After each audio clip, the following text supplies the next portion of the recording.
어설픈 일본의 도움으로 전기가 끊긴 아프리카가 정말 큰일 났다고 하는데요. 이 마을이 한국식으로 바뀐 이유는 과연 무엇일까요? 현재 아프리카의 충격적인 한국 의존도 99%.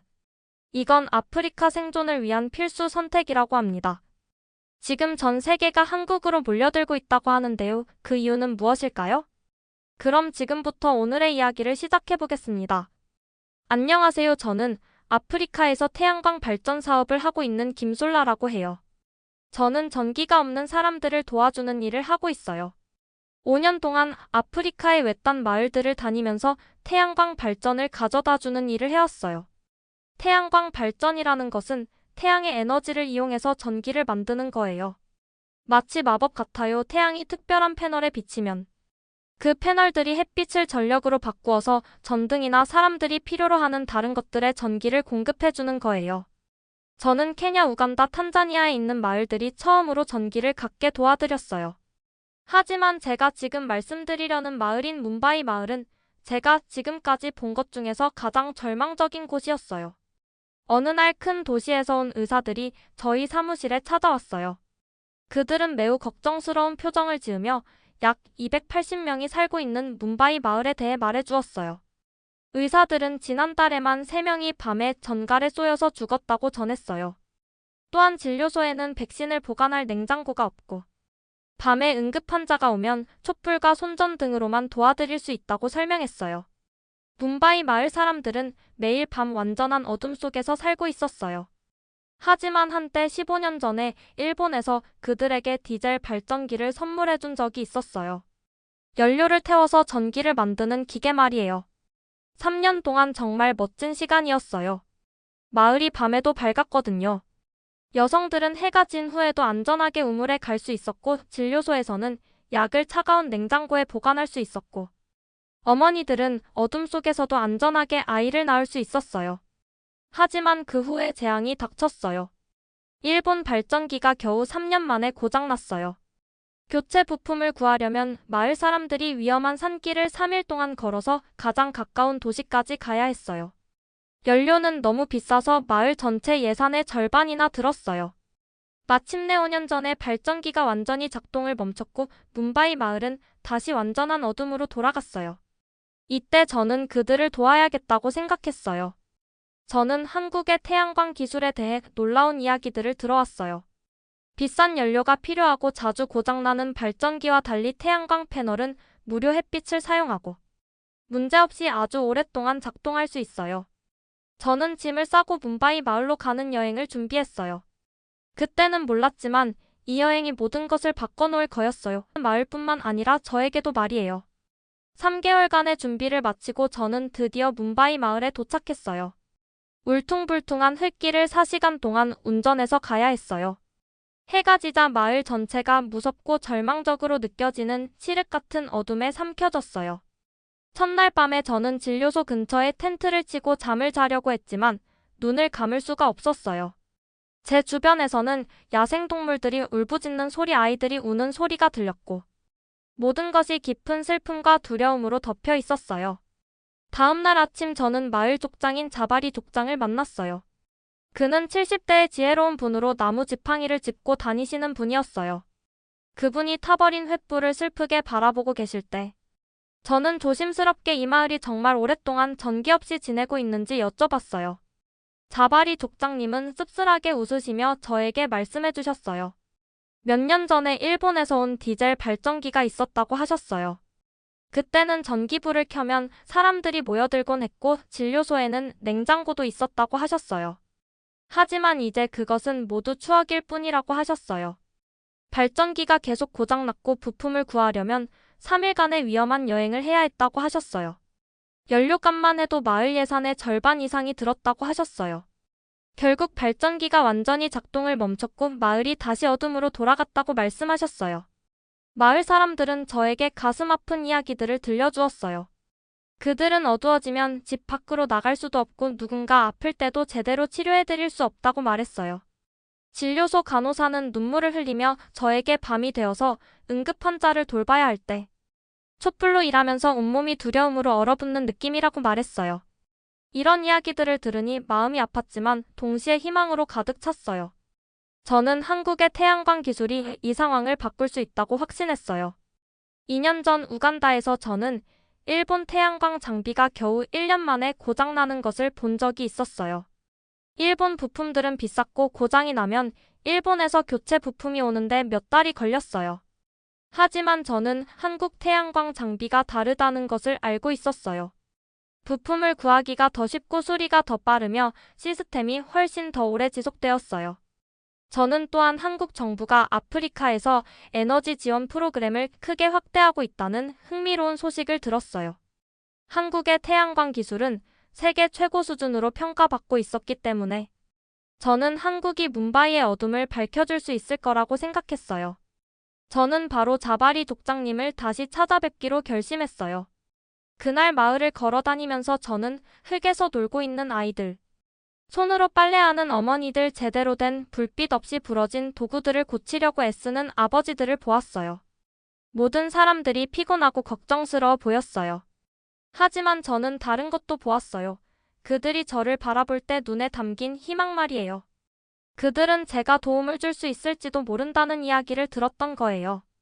그 희망이 저에게 계속해서 나아갈 수 있는 힘을 주었어요. 3일 후 저는 자바리 족장님을 다시 찾아뵈었어요. 그분은 여전히 의심스럽고 회의적인 표정을 짓고 계셨어요. 그분의 눈빛은 마치 한국도 아마 또 다른 거짓말일 것이고 또 실망하게 될 것이라고 말하는 것 같았어요. 하지만 저는 그분께 보여드릴 특별한 것을 준비해 왔어요. 저는 가방에서 태블릿 컴퓨터를 꺼내서 켰어요. 화면에는 케냐의 외딴 마을 영상이 나왔어요. 영상에서 마사이족 족장이 10년 전에 일본에서 발전기를 가져다 주었지만 3년 만에 고장났다고 설명하고 있었어요. 그 후로 그들은 다시 어둠 속에서 살았지만 한국 태양광 발전이 설치된 지 2년이 되었는데 한 번도 고장나지 않았다고 말하고 있었어요. 자바리 족장님이 고개를 돌려서 더 자세히 보시며 저것이 정말 아프리카 마을인지 물어보셨어요. 저는 족장님과 똑같은 상황에 있던 마을이었다고 대답했어요. 이 케냐 마을도 족장님처럼 밤에 전기 없이 지냈지만 한국 태양광이 오고 나서는 밤에도 안전하게 걸어 다닐 수 있게 되었다고 설명했어요. 태블릿 화면에는 마사이족 여성들이 밤에 안전하게 물을 기르러 가는 모습이 보였어요. 아이들이 밝은 불빛 아래에서 공부하고 있는 장면도 있었어요. 진료소에서는 의료진이 밤에도 환자들을 안전하게 치료하는 모습이 나왔어요. 마을 사람들의 얼굴에는 평안함과 희망이 가득했어요. 특히 인상 깊었던 것은 마사이족 어머니가 밤에도 안심하고 아이들을 재우는 모습이었어요.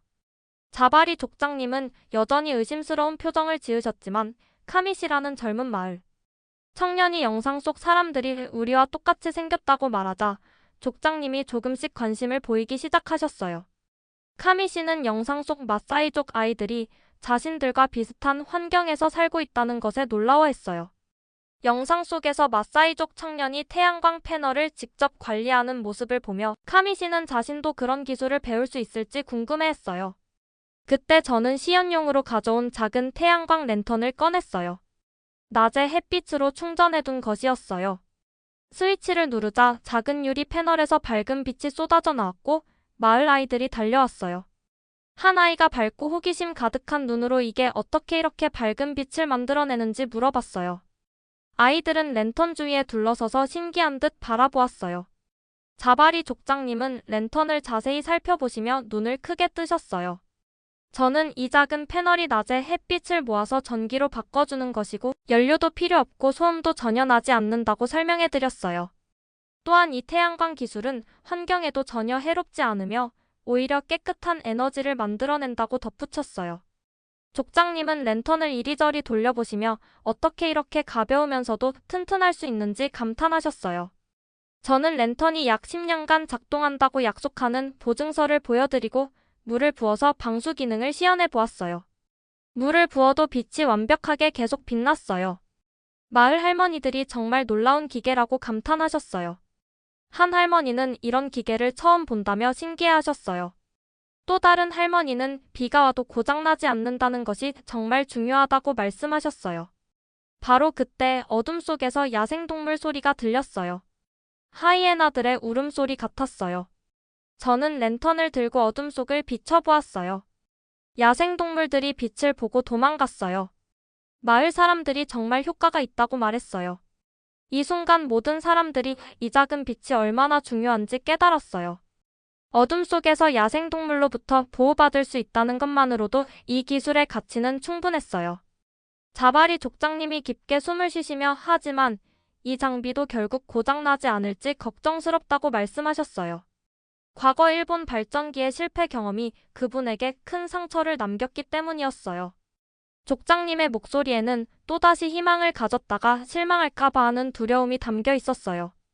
마을 사람들이 발전기가 고장났을 때 얼마나 절망했는지, 그리고 다시 어둠으로 돌아갔을 때의 상실감이 얼마나 컸는지 족장님은 잘 알고 계셨어요. 저는 잠시 기다렸다가 대답했어요. 족장님, 이게 다른 이유가 중요한 게 있다고 말씀드렸어요. 50년 전에 한국은 세계에서 가장 가난한 나라 중 하나였고, 그때 한국도 살아남기 위해 다른 나라들의 도움이 필요했다고 설명했어요. 한국 전쟁 이후 폐허가 된 한국은 국제사회의 도움으로 다시 일어설 수 있었다고 말씀드렸어요. 당시 한국 사람들도 전기 없이 살았고, 어려운 상황에서 희망을 찾기 어려웠던 시절이 있었다고 설명했어요. 이제 한국은 받았던 도움을 돌려주고 싶어 한다고 말씀드렸어요. 이 랜턴은 한국 정부와 민간 기업들이 완전히 무료로 제공하는 시범 프로그램의 일부라고 설명했어요. 다른 어떤 나라들은 도움을 줄 때 항상 대가를 요구하지만 한국은 절대 약속을 어기지 않는다고 말씀드렸어요. 한국인들은 과거의 고통을 기억하기 때문에 어려운 상황에 있는 사람들의 마음을 이해한다고 덧붙였어요. 특히 한국의 대기업들이 아프리카 지원 사업에 적극적으로 참여하고 있다는 점도 설명했어요. 자바리 족장님이 눈을 좁히시며 이 세상에 공짜는 없다고 말씀하셨어요. 하지만 카미 씨가 놀라며 한국이 예전에 가난했냐고 물어보자 족장님이 깊은 생각에 빠지셨어요. 그러시면서 정말로 우리를 도와주려고 하는 건지 물어보셨어요. 족장님의 표정에서 조금씩 변화가 보이기 시작했어요.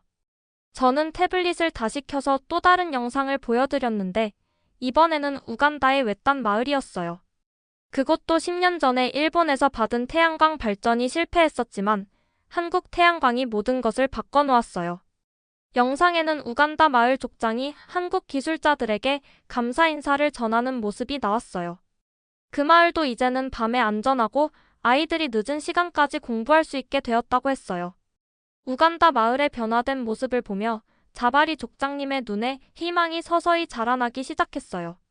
자바리 족장님이 마침내 저를 직접 바라보시며 한국 기술자들이 실제로 와서 설치하고 2년 동안 아무 문제 없이 완벽하게 작동하고 있는지 확인하셨어요. 저는 맞다고 대답하며 설치 후 5년간 무료 유지 보수를 제공하고 현지 젊은이들에게 모든 정비 방법을 가르쳐 주기도 한다고 말씀드렸어요. 또한 한국 기술자들은 마을 사람들과 친구가 되어 지속적으로 연락을 주고받으며 도움을 준다고 설명했어요. 한국 기술자들이 단순히 설치만 하고 떠나는 것이 아니라 마을 공동체의 일원이 되어 함께한다는 점을 강조했어요. 마을 할머니들이 눈물을 닦으시며 두 손을 모으고 이 빛만 있다면 손자들이 밤에도 안전하게 걸어 다닐 수 있을 텐데 하고 말씀하셨어요. 한 할머니는 손자가 밤에 화장실에 가다가 뱀에 물릴 뻔한 일이 있었다며 빛이 있으면 그런 위험을 피할 수 있을 것이라고 하셨어요. 또 다른 할머니는 밤에 출산하는 여성들을 도울 수 있을 것이라며 기대감을 표현하셨어요. 깊이 고민하시던 자바리 족장님이 마침내 먼저 진료소에 설치해보기로 결정을 내리셨어요. 족장님은 만약 진료소에서 성공적으로 작동한다면 마을 전체의 확대 설치를 고려해보겠다고 말씀하셨어요. 그 순간 마을 사람들의 얼굴에 희망의 빛이 스며들기 시작했어요. 오랜 어둠 속에서 살아온 마을에 마침내 진짜 빛이 올 수 있다는 기대감이 모든 사람들의 마음에 자리 잡았어요.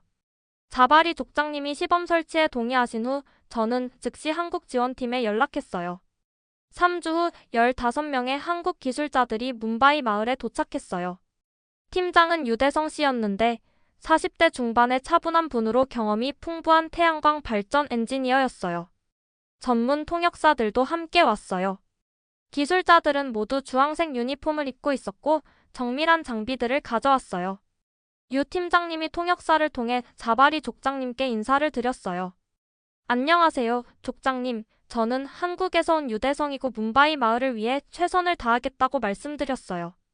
자바리 족장님이 이렇게 먼 곳에서 와서 정말로 우리를 도와줄 것인지 물어보셨어요. 유 팀장님이 단호하게 한국은 약속을 지키는 나라이고 이번 시범 설치를 반드시 성공시키겠다고 대답했어요. 그분의 목소리에는 확신과 진정성이 가득했어요. 한국 기술팀은 진료소 지붕에 태양광 패널 6개를 설치하고 실내 LED 전등 10개와 작은 냉장고 1대를 연결하겠다는 계획을 발표했어요. 또한 배터리 시스템도 설치하여 밤에도 안정적으로 전력을 공급할 수 있다고 설명했어요. 자바리 족장님이 정말로 우리 기후를 견딜 수 있을지 걱정하셨어요. 여기는 하루의 온도가 섭씨 50도까지 오르고 심한 모래 폭풍도 있다고 말씀하셨어요. 유 팀장님이 자신있게 이 패널들은 이집트 사막이나 사우디아라비아 같은 극한 지역에서 10년 넘게 문제없이 작동하고 있으며 아프리카 기후는 충분히 견딜 수 있다고 설명했어요. 패널의 내구성을 보여주기 위해 샘플 패널에 모래를 뿌리고 물을 부어보는 시연도 했어요. 족장님의 표정이 조금씩 밝아지는 것을 볼 수 있었어요. 설치 작업이 시작되자 마을 전체가 흥분으로 들썩였어요. 아이들부터 어른들까지 모든 사람들이 신기한 듯 한국 기술자들의 작업을 지켜봤어요. 기술자들은 정확하고 체계적으로 작업을 진행했어요.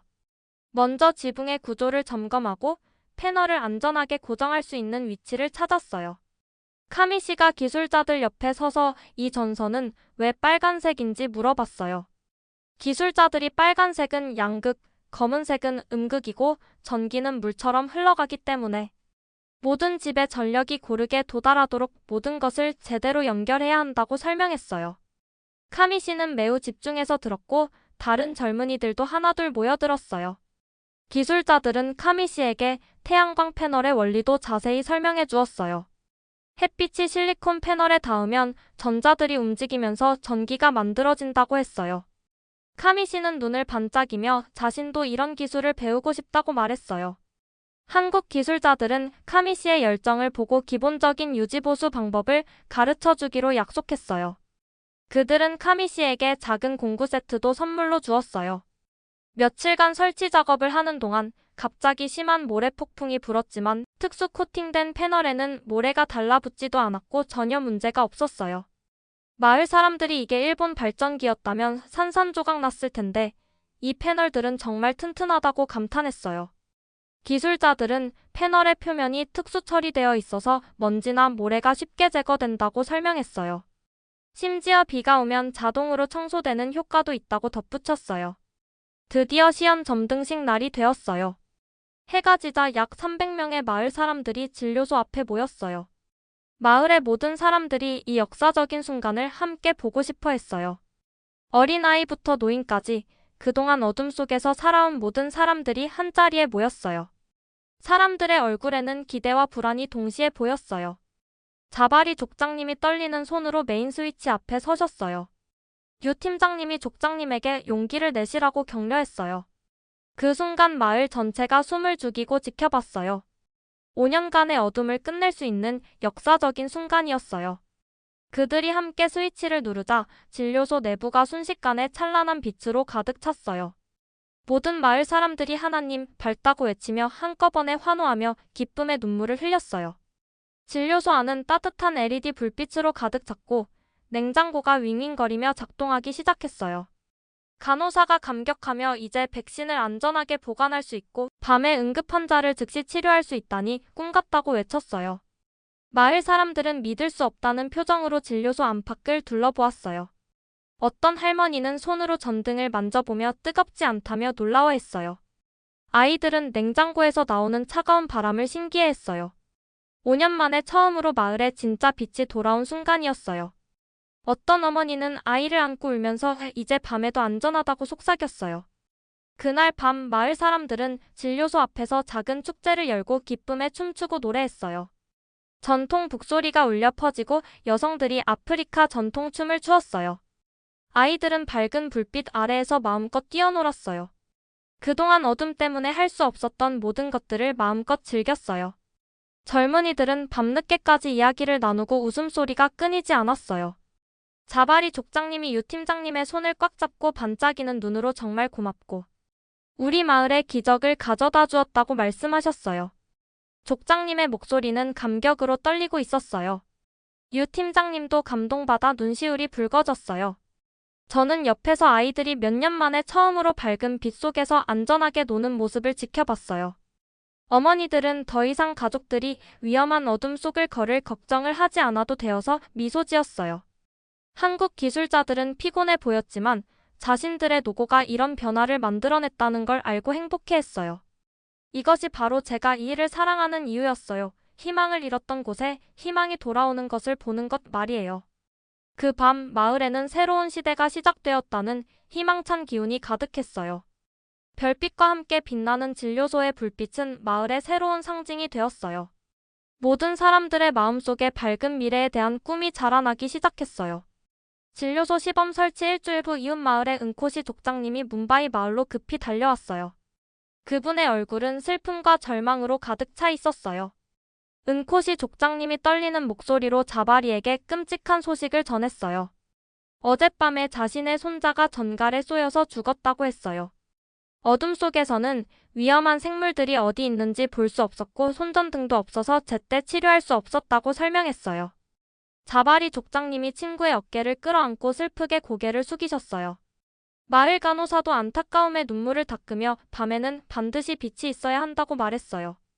누군가 독사나 전갈에 물렸을 때는 어떤 종류인지 알아야 올바른 해독제를 줄 수 있는데 어둠 속에서는 전혀 알 수가 없다고 설명했어요. 은코시 족장님이 분노와 절망에 찬 목소리로 저런 불빛이 있었다면 자신의 손자를 살릴 수 있었을 것이라고 소리쳤어요. 자바리 족장님이 깊게 한숨을 쉬며 친구를 위로했어요. 자신도 똑같은 마음이었으며 아이들이 어둠 속에서 길을 잃고 너무 늦게야 피해를 알게 되었다고 말했어요. 은코시 족장님이 마침내 자신도 마을에 태양광 발전을 설치하고 싶다고 결심을 내리셨어요. 자신의 아이들이 다시는 어둠 속에서 위험에 직면하게 해서는 안 된다고 말씀하셨어요. 자바리 족장님이 고개를 끄덕이며 은코시를 위로했어요. 더 이상 망설일 수 없으며 마을 전체에 빛을 가져다 주어야 한다고 말했어요. 은코시 족장님이 절망적인 눈으로 한국 지원팀을 바라보며 무릎을 꿇고 자신의 마을에도 영원한 빛을 심어달라고 애원했어요. 유 팀장님이 은코시 족장님의 손을 잡고 일으켜 세우며 반드시 도와드리겠다고 말했어요. 한국은 약속을 지키는 나라이며 이 어둠을 밝혀드리겠다고 약속했어요. 이 약속과 함께 한국 정부와 민간 기업들은 문바이뿐만 아니라 은코시 족장님의 마을도 지원하기 위해 대형 트럭들을 보내기로 결정했어요.